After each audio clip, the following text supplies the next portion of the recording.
시작하면 누를게요. 네, 시작. 네, 여러분 지금까지 저희가 학습 목표를 다 같이 읽어보았는데요. 선생님이 우리 친구들 보기 좋게 학습 목표 먼저 판서하고 시작하도록 하겠습니다. 오늘의 수업 내용, 수업 목표는 국가 권위의 의미와 그리고 정당화 조건에 대해서 알아보는 시간이었죠. 알아볼 예정이었죠. 자, 그리고 두 번째로 뭐 있었죠? 맞아요. 시민불복종의 정당화 조건. 시민불복종의 정당화 조건이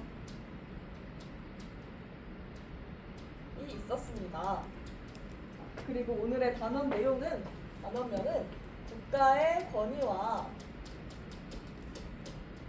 시민불복종 이라는 단원명으로 선생님이 한번 재구성을 해보았습니다.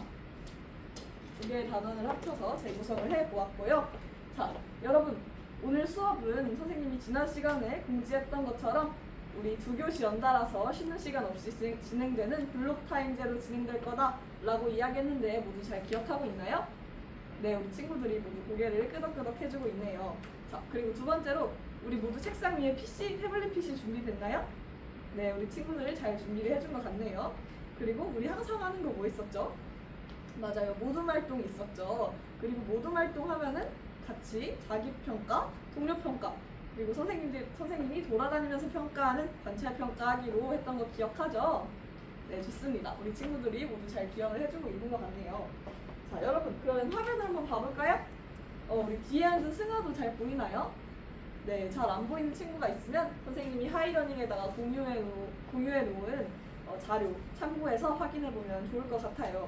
자, 여러분 지금 여기서 글 하나가 나와 있는데요. 혹시 읽어줄 친구가 있을까요? 우리 지성이가 한번 읽어보도록 하겠습니다. 우리 지성이가 아나운서가 꿈이라 그런지 발음이 아주 정확한데요.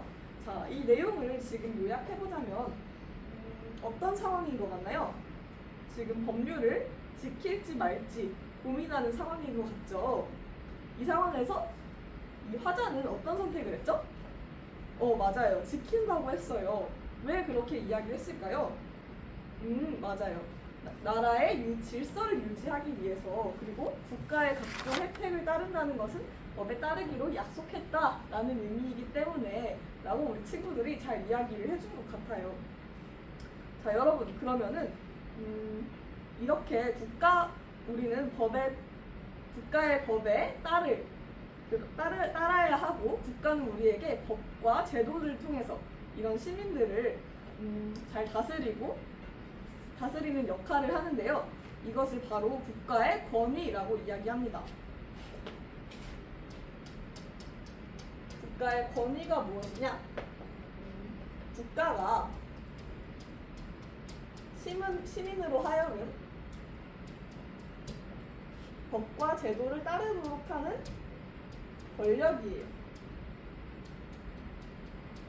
그러면 우리가 여기서 의문이 들 수 있겠죠.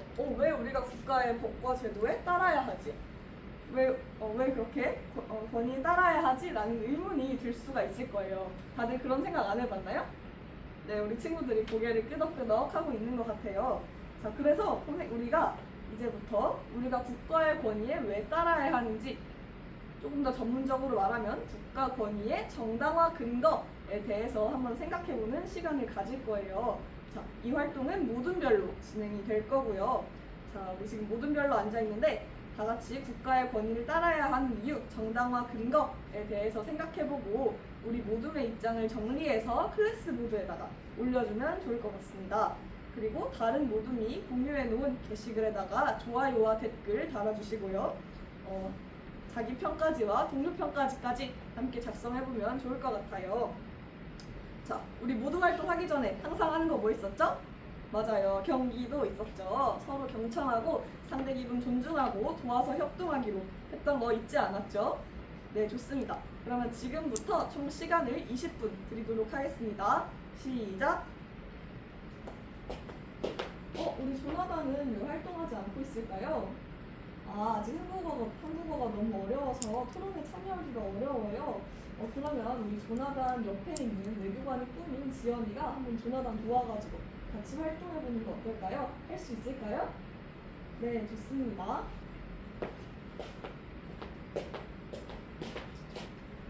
우리 재민이는 왜 손을 번쩍 들었을까요? 학습 내용이 아직 너무 이해하기가 어려워요. 그럼 선생님이 하이러닝에다가 올려놓은 기본 자료들이 있으니까 그거 참고해가지고 한번 읽고 다시 토론에 참여해보면 어떨까요? 할 수 있을까요? 네, 좋습니다. 필요하면 선생님 다시 불러주세요. 네, 여러분 20분의 시간이 모두 끝났는데요. 우리 여러분들이 한번 작성해본 것을 바탕으로 우리가 발표 한번 진행해보도록 하겠습니다. 혹시 먼저 발표해보고 싶은 모둠 있을까요? 네, 우리 성실 모둠이 먼저 발표해보도록 하겠습니다. 성실 모둠은 뭐라고 했어요, 여러분? 국가의 정당화 조건에 대해서 첫 번째로 인간은 국가에서 다른 사람들과 협력하여 잘 살아갈 수 있기 때문에 그렇게 협력하여서 살아갈 수 있도록 하는 장을 마련해주는 국가의 법과 권위에 복종해야 한다 라고 이유를 잘 찾아서 이야기를 해준 것 같아요. 우리 성실모둠이 이야기해준 것을 똑같이 비슷하게 이야기한 학자가 있어요. 바로 아리스토텔레스라는 학자입니다. 우리 친구들 모두 들어본 적 있죠? 네, 모두 고개를 끄덕끄덕 하고 있는 것 같은데, 아리스토텔레스라는 학자는 뭐라고 이야기를 했냐면 인간은 사회적 존재이다. 사회적 존재이기 때문에 국가 안에서 사회를 이루면서 살아가고 그럴 때 우리가 최선의 삶을 영위할 수 있다. 영위한다는 것은 누린다는 것이죠. 최선의 삶 영위. 이렇게 이야기를 한 바가 있습니다. 자, 그리고 또 다른 모둠 있을까요? 네, 우리 배려 모둠이 발표해보도록 하겠습니다. 배려 모둠은 우리가 국가 안에서 받고 있는 다양한 보호와 혜택이 많기 때문에 마찬가지로 국가의 법에 복종해야 한다 라고 이야기를 해준 것 같아요. 맞나요? 네, 우리 배려 모둠도 근거를 잘 찾아서 이야기를 해준 것 같네요. 배려 모둠의 이야기를 조금 다듬어서 선생님이 정리해 보도록 하겠습니다. 배려 모둠과 비슷한 이야기를 한 학자들이 있어요. 바로 로크, 홉스, 로크, 루소와 같은 사회계약론자들이라고 하는데요. 사회계약. 이 사람들은 마찬가지로 우리가 국가가 없는 상태, 이거를 자연상태라고 이야기합니다. 자연상태에서는 우리가 너무 많은 물리적인 위험에 처해 있어요. 그래서 우리가 국가를 형성하기로 서로 자발적으로 동의했고 국가는 우리를 보호하는 역할을 하고 있기 때문에 이렇게 우리를 보호해주는 국가에 대해서 우리가 자발적으로 복종하겠다라고 동의를 했기 때문에 국가의 권위에 복종할 필요가 있다라고 이야기를 해주었습니다. 그리고 여러분들이 또 이야기하지 않은 학자 중에서 동양의 학자 중에서는 유교의 입장이 있는데요. 유교에서는 뭐라고 이야기를 하냐? 이제 국가의 통치권은 곧 하늘의 뜻이다. 즉 우리가 천명이라고 하죠. 하늘의 뜻이기 때문에 우리는 국가의 그런 통치에 복종할 필요가 있다라고 이야기를 했고, 또 더 나아가서 우리가 백성들에게 편안함을 제공하고 안락함을 제공하고 백성들의 뜻을 들어야 한다라는 민본주의까지 이야기를 한 바가 있어요. 자, 여러분들이 이 입장들을 모두 기억해 놓으면 좋을 것 같습니다. 자, 그리고 여러분 이제 다음 화면으로 한번 넘어가 보도록 할게요. 다음 화면을 보면은 갑과 을 두 가지 입장이 있는데요. 여러분들이 지금 짝으로 앉아있는 짝으로 멘토멘티로 모두를 이루어서 앉아있는데 우리 멘토멘티끼리 갑과 을의 입장을 한번 읽어보고 우리가 시민불복종을 언제 할 수 있을지, 시민불복종의 조건에 대해서, 시민불복종이 정당화되는 조건에 대해서 한번 살펴보도록 합시다.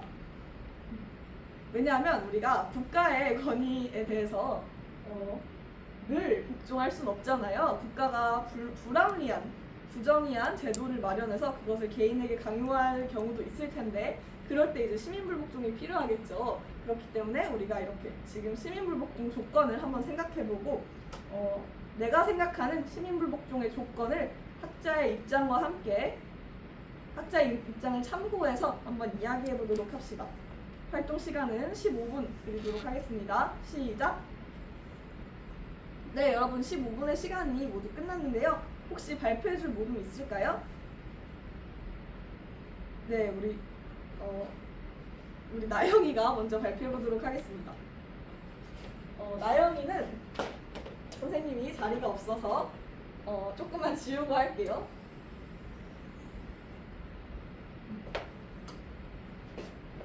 나영이는 뭐라고 이야기를 해줬냐? 시민불복종의 정당화 조건에 대해서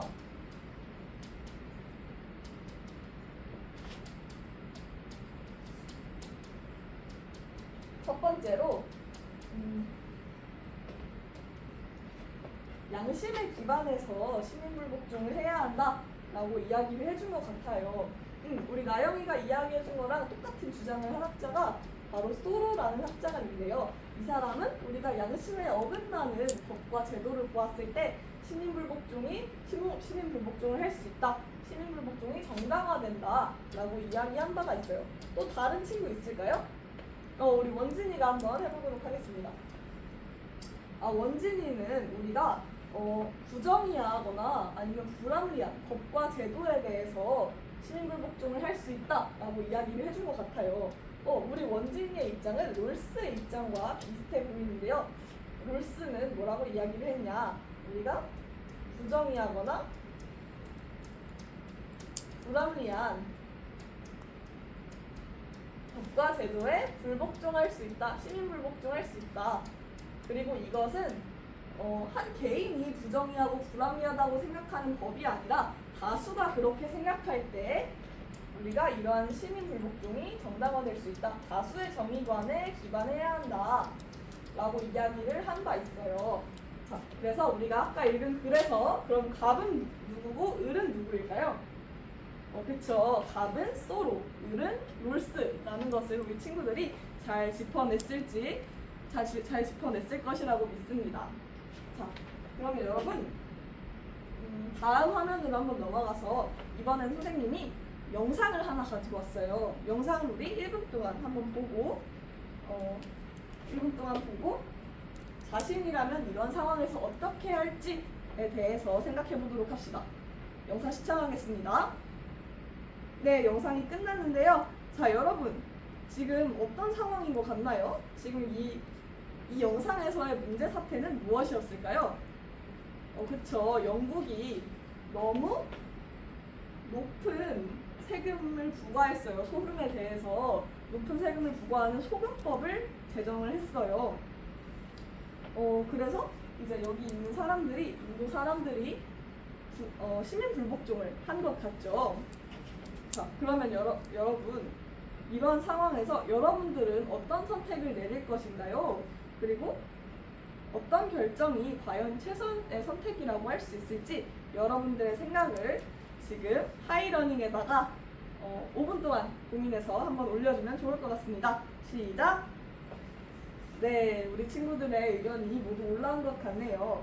우리 친구들은 대부분 시민불복종을 당연히 해야 한다. 당연히 이런 소금법에 반대해야 한다. 라는 입장이었어요. 좋습니다.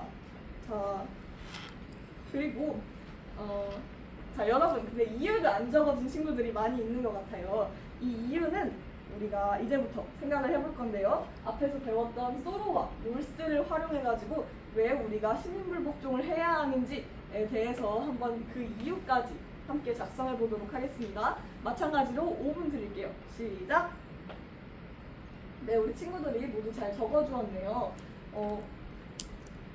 친구들이 적은 내용을 살펴보자면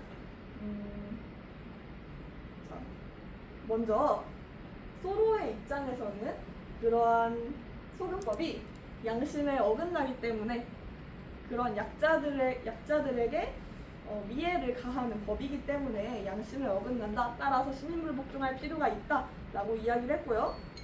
또 롤스의 입장에서는 부정의한 법과 제도이기 때문에 이러한 소금법이 우리는 시민물 복종을 해야 한다. 라고 이야기를 잘 해주었습니다. 자, 여러분, 그럼 마지막으로 선생님이 상황을 복잡하게 하는 질문을 여러분들이 한번 생각해가지고 달아보도록 하겠습니다.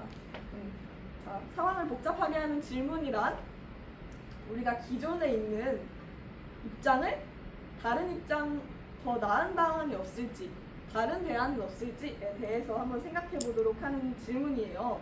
그래서 상대를 설득시키는 질문입니다. 그래서 여러분들이 이 질문을 한번 생각해 본 다음에 생각해 보면 좋을 것 같습니다. 네, 우리 친구들이 올려준 상황을 복잡하게 하는 질문들을 봤는데요. 선생님이 가장 대표적인 것 하나만 읽어보자면, 만약에 경찰이 곤봉을 휘두르지 않고 말로 타협한다고 하더라도 나는 시민불 복종을 그대로 진행할 것인가? 라는 질문이 가장 인상적이었네요. 네, 이렇게 우리가 도덕적 권위와 의미, 정당화 근거, 그리고 시민불복종 정당화 조건까지 함께 살펴보았는데요. 여러분들이 이러한 국가의 권위에 대해서 한 번 더 생각해보면서 생각해보는 계기가 되었으면 좋겠습니다. 이상입니다.